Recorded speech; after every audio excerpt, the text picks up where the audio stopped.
हर हर महादेव दोस्तों भक्तों, आज की जो कहानी है वह बहुत ही ज्ञानवर्धक कहानी है। अगर आप भगवान भोलेनाथ के सच्चे भक्त हैं तो इस कहानी को पूरा सुनिएगा। दोस्तों, अगर आप हमारे चैनल पर पहली बार आए हैं तो हमारे YouTube चैनल ज्ञान साधना टीवी को सब्सक्राइब करें और बेल आइकन पर क्लिक करें ताकि हमारे आने वाले वीडियो आपको सबसे पहले मिले। चलिए कहानी शुरू करते हैं।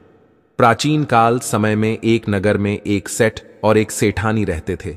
उनके पास अन्य धन की कोई कमी नहीं थी, लेकिन वह लोग अपने जीवन में कभी भी कोई दान दक्षिणा, कोई धर्म पुण्य का कार्य नहीं किया करते थे। अपने जीवन में उन्होंने कभी भी धर्म पुण्य का कार्य नहीं किया। अपने जीवन में उन्होंने कभी भी किसी को दान दक्षिणा नहीं दी और उनका कोई खाने वाला भी नहीं था। उनकी कोई संतान नहीं थी। जिस जगह पर उस सेठ की हवेली थी उसी के पास में एक पीपल का वृक्ष था और उस पीपल के वृक्ष में एक सुंदर सी चिड़िया रहती थी। चिड़िया ने उस पर अपना घोंसला बना रखा था। चिड़िया के दो छोटे छोटे बच्चे थे। चिड़िया रोज नगर में दाना पानी चुगने के लिए जाती और दाना पानी चुगने के बाद वापस अपने घोंसले में आती और अपने बच्चों को खिलाती। चिड़िया रोज नगर में जाती और दाना पानी चुगने के बाद वापस अपने घोंसले में आ जाती और अपने बच्चों को दाना खिलाती। चिड़िया रोज उस सेठ के घर पर भी जाया करती थी, लेकिन वहां पर उसको एक भी दाना नहीं मिलता था तो चिड़िया वहां से आगे चली जाती। जब चिड़िया अपने मन में यह सोचने लगती है कि पूरे नगर में सबसे बड़ी हवेली इसी सेठ की है और वह धनी व्यक्ति है, लेकिन फिर भी यह कभी किसी को दान नहीं देता, कभी किसी भिक्षुक को भिक्षा नहीं डालता, कभी कोई धर्म का कार्य नहीं करता है, कभी कोई मंदिर में सहयोग नहीं करता है, कभी किसी असहाय व्यक्ति की सहायता नहीं करता है, कभी किसी असहाय जीव जंतु की सहायता नहीं करता है, न ही कभी पक्षियों को यह दाना डालता है। यह सेठ तो कंजूस है। एक दिन चिड़िया सुबह के वक्त अपने घोंसले से उड़कर और उस सेठ की हवेली पे जा बैठती है।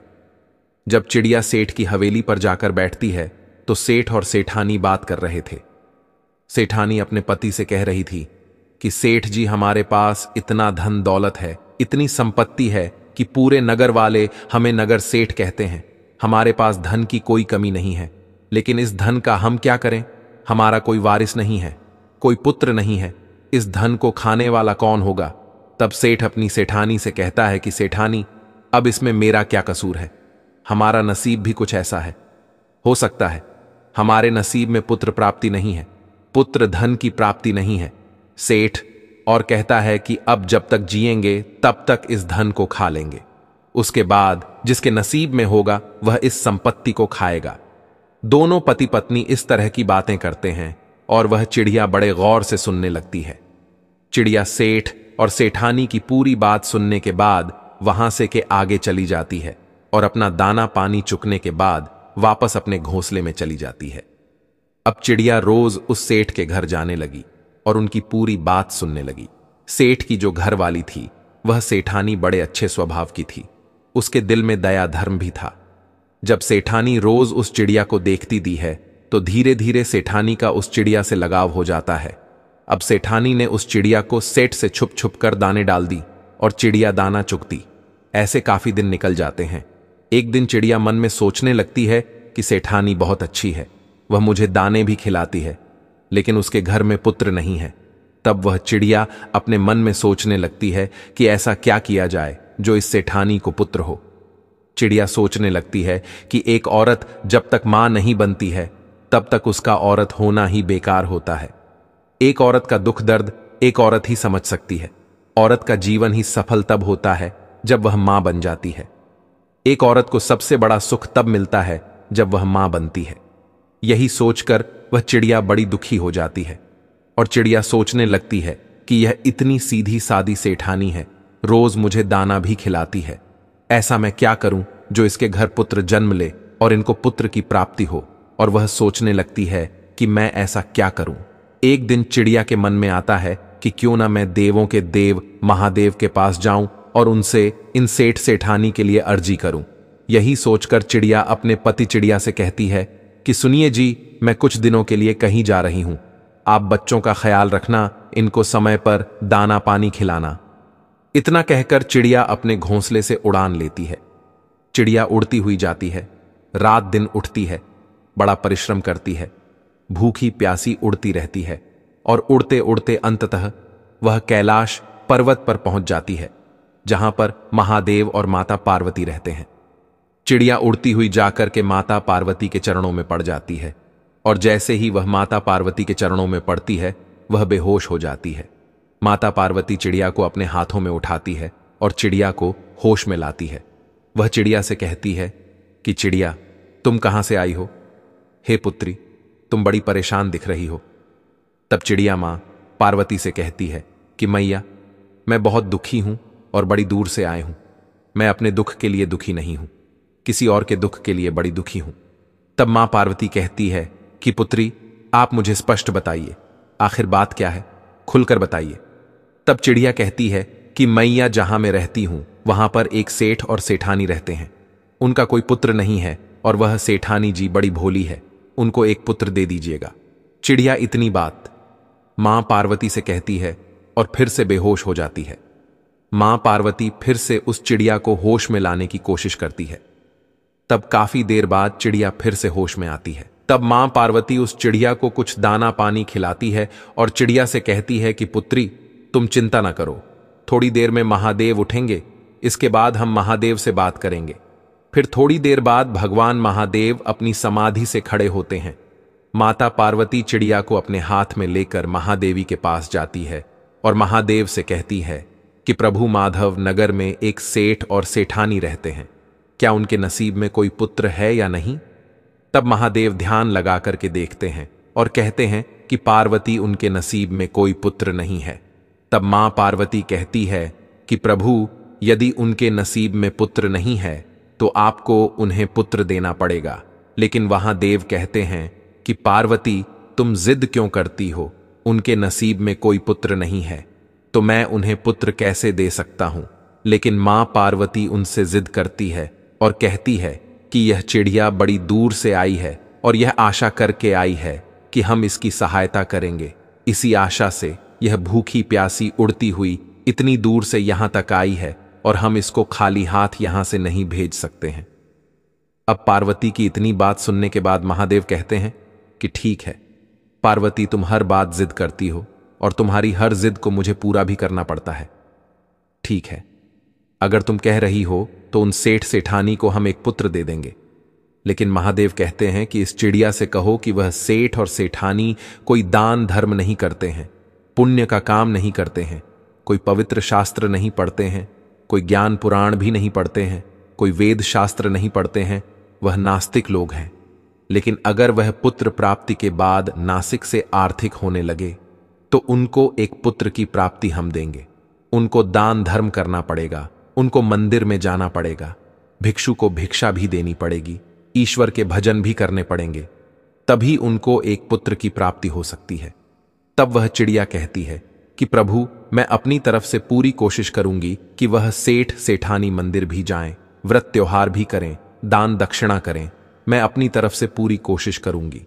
तब महादेव कहते हैं कि तथास्तु। उसके बाद वह चिड़िया भगवान भोलेनाथ और मां पार्वती को प्रणाम करके वहां से उड़ान भरती है और उड़ती हुई अपने घोंसले में आ जाती है। दोस्तों, उसके 9 महीने बाद सेठानी को एक सुंदर पुत्र की प्राप्ति होती है। सेठ और सेठानी अपने पुत्र को पाकर बड़े खुश होते हैं। चिड़िया भी बड़ी खुश होती है। चिड़िया भी फूली नहीं समाती कि उसकी मेहनत सफल हो गई। चिड़िया भी अपनी मेहनत का फल देखकर बड़ी खुशी होती है, बड़ी प्रसन्न होती है। चिड़िया भी सोचने लगती है कि यह इस नगर का सबसे बड़ा धनी सेठ है, और जब यह सेठ अपने पुत्र को अच्छी अच्छी चीजें खिलाएगा तो कुछ थोड़े बहुत टुकड़े तो नीचे भी करेंगे और वहां हमको भी खाने को मिलेंगे। और यह सोचकर वह चिड़िया बड़ी खुश होती है। धीरे धीरे सेठ का लड़का बड़ा हो जाता है। एक श्रावण मास निकल जाती है, दूसरी श्रावण मास भी निकल जाती है, तीसरी श्रावण मास भी निकल जाती है और चौथी श्रावण मास भी निकल जाती है। जब 5वीं श्रावण मास आने को होती है तो वह चिड़िया बड़ी चिंतित होती है, बड़ी दुखी होती है। चिड़िया सोचने लगती है कि सेठ का लड़का 5 साल का हो चुका है और यह सेठ और सेठानी अभी तक कोई दान दक्षिणा नहीं करते हैं, कोई मंदिर में नहीं जाते हैं, किसी को भिक्षा भी नहीं देते हैं, कोई भी पुण्य का काम यह दोनों नहीं करते हैं। चिड़िया यह सोचकर बड़ी दुखी हो जाती है। चिड़िया सोचने लगती है कि यदि इन लोगों ने दान दक्षिणा करना शुरू नहीं किया तो इनके पुत्र की मृत्यु जल्दी ही हो जाएगी। यह सोचकर वह चिड़िया बड़ी दुखी होती है, बड़ी चिंतित हो जाती है। चिड़िया सोचने लगती है कि मैं सेठ और सेठानी को कहूं तो कैसे कहूं? मेरी भाषा तो यह समझ ही नहीं सकते, मेरे इशारे को भी यह नहीं समझ सकते। अब मैं क्या करूं? यही सोचकर वह चिड़िया बड़ी दुखी हो जाते हैं। तब तक चिड़िया के बच्चे बड़े हो चुके थे। चिड़िया अपने बच्चों से कहती हैं कि बच्चों, और तुम अपना ख्याल रखना, मैं कुछ दिनों के लिए कहीं जाकर आती हूं।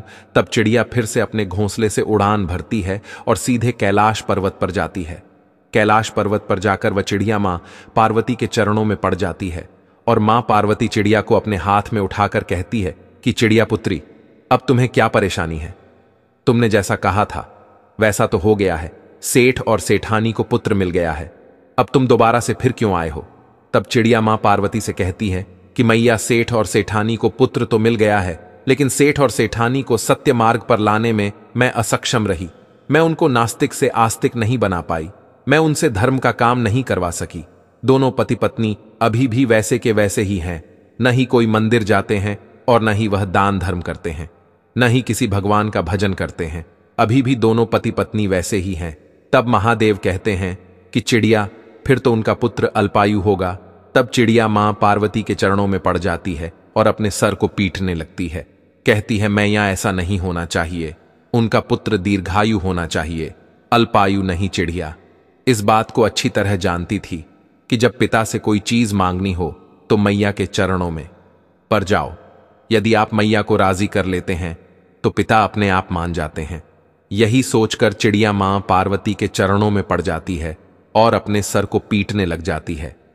जब मां पार्वती फिर से चिड़िया को अपने हाथ में उठाती है और कहती है कि पुत्री, तुम शांत हो जाओ, तब मां पार्वती फिर से भोलेनाथ से कहती है कि महादेव, ऐसा नहीं होना चाहिए। फिर चिड़िया कहती है कि मैया, मैंने अपनी तरफ से पूरी कोशिश करी थी उनको समझाने की, लेकिन वह लोग मेरी भाषा को नहीं समझ पा रहे हैं और मेरी इशारों को भी नहीं समझ पा रहे हैं। अब मैं करूं तो क्या करूं? तब चिड़िया कहती है कि मां, आप और भोले बाबा यदि वहां जाकर सेठ और सेठानी को सही मार्ग पर लाए तो बहुत अच्छा होगा। तब मां पार्वती और भोलेनाथ बाबा कहते हैं कि ठीक है चिड़िया, ऐसा ही होगा। हम बहुत जल्द सेठ और सेठानी के द्वार पर पहुंचने वाले हैं। फिर चिड़िया वापस कैलाश पर्वत से अपने घोंसले में आ जाती है। कुछ दिन बाद महादेव और पार्वती एक भिक्षु और एक साधु का रूप धारण करके उस सेठ और सेठानी के द्वार पर आते हैं और सेठानी से कहते हैं कि मैया, हमको बड़ी तेज भूख लग रही है, आप हमको भोजन खिलाइए। यदि तुम लोग हमें भोजन नहीं खिलाओगे तो हम तुम्हें शाप दे देंगे और तुम बर्बाद हो जाओगे। तब सेठानी हाथ कर कहती है कि बाबा, तुम मुझे शाप मत देना, तुम हमें शाप मत देना, हम तुम्हें जरूर भोजन खिलाएंगे। तब सेठानी साधु के भेष में आए देव और पार्वती को अपने घर के अंदर ले जाती है और अच्छे अच्छे पकवान बनाती है और दोनों को खिलाती है। वहीं उससे सेठानी का वह नन्हा सा पुत्र इधर उधर घूमता है। कभी वह महादेव और मां पार्वती को रोटी लाकर देता तो कभी सब्जी लाकर देता, कभी कोई मिठाई लेकर आता तो कभी कौन सी मिठाई लेकर आता। यह देखकर माता पार्वती बड़ी खुश होती है। मां पार्वती सोचती है कि यह महादेवी का प्रसाद है, इसीलिए इतना चंचल है। जब सेठानी साधु के भेष में आए, मां पार्वती और भगवान भोलेनाथ को भोजन करा देती है। उसके बाद महादेव और पार्वती उसके घर से जाने लगते हैं। तब सेठ और सेठानी दोनों आते हैं और हाथ जोड़कर कहते हैं कि बाबा, हमसे सेवा में कोई कमी रह गई हो तो हमें माफ कीजिएगा, लेकिन श्राप मत दीजिएगा।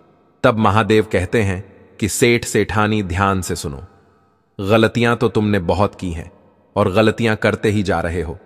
यदि इसी तरह से तुम रहें तो तुम्हारे पुत्र पर घोर संकट आने वाला है और तुम्हारा पुत्र बहुत जल्द इस दुनिया से अलविदा हो जाएगा। तब सेठ और सेठानी साधु के भेष में आए, भोलेनाथ के चरणों में गिर जाते हैं और कहते हैं कि बाबा, हमें कोई मार बताइए, अब हम क्या कर सकते हैं? बुढ़ापे में जाकर तो हमें पुत्र प्राप्त हुआ है और इस पुत्र को हम खोना नहीं चाहते हैं। फिर देव कहते हैं कि खड़े हो जाओ और ध्यान से सुनो, आज के बाद यदि तुम्हारे द्वार पर कोई भी आता है तो वह खाली हाथ नहीं जाना चाहिए। दान धर्म करो, तालाब खुदवाओ, लोगों की सहायता करो, जीव जंतु की सहायता करो, धर्म पूर्ण करो और श्रावण मास के सोमवार के पावन दिन को व्रत करो, ईश्वर की पूजा करो, ईश्वर का भजन करो। महादेव इतनी बात कहते हैं तब दोनों पति पत्नी हाथ जोड़कर महादेव के चरणों में गिर जाते हैं और कहते हैं कि बाबा हम ऐसा ही करेंगे। और सेठ और सेठानी से महादेवी कहते हैं कि तुम्हारे घर में जो यह पुत्र खेल रहा है यह तुम्हारे कर्मों की वजह से नहीं मिला है। तुम्हें तुम्हारे नसीब में तो पुत्र था ही नहीं, तो एक चिड़िया की देन है जो तुम्हारे यहां से उड़कर कैलाश पर्वत तक पहुंची है। और कैलाश पर्वत तक जाने के बाद महादेव शिव और पार्वती से विनती करके तुम्हारे लिए पुत्र मांगा है। यह उसकी विनती का फल है कि आज तुम्हारे घर में एक नन्हा सा पुत्र खेल रहा है। तब वह सेठ और सेठानी कहते हैं कि बाबा वह चिड़िया कौन सी है। तभी वह चिड़िया वहां पर आती है और महादेव और पार्वती को प्रणाम करती है। प्रिय दर्शकों, यह दिन श्रावण मास के सोमवार का था, जिस दिन महादेवी और पार्वती सेठ और सेठानी के घर आए थे। सेठ और सेठानी के घर महादेव और पार्वती अपना पूर्ण रूप धारण करते हैं। वो सेठ और सेठानी को दर्शन देते हैं और चिड़िया की श्रावण सोमवार का व्रत सफल होती है। बड़ी धूमधाम से सेठ और सेठानी श्रावण मास का पर्व बनाते हैं और श्रावण सोमवार का व्रत करते हैं और साथ में चिड़िया भी व्रत करती है।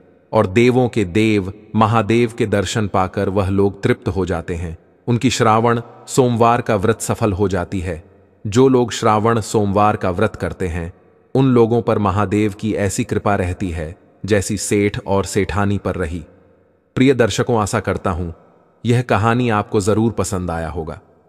प्रिय दर्शकों, कहानी आपको पसंद आया है तो हमारे YouTube चैनल ज्ञान साधना टीवी को सब्सक्राइब जरूर करें और कमेंट में सच्ची श्रद्धा से हर हर महादेव जरूर लिखें। धन्यवाद।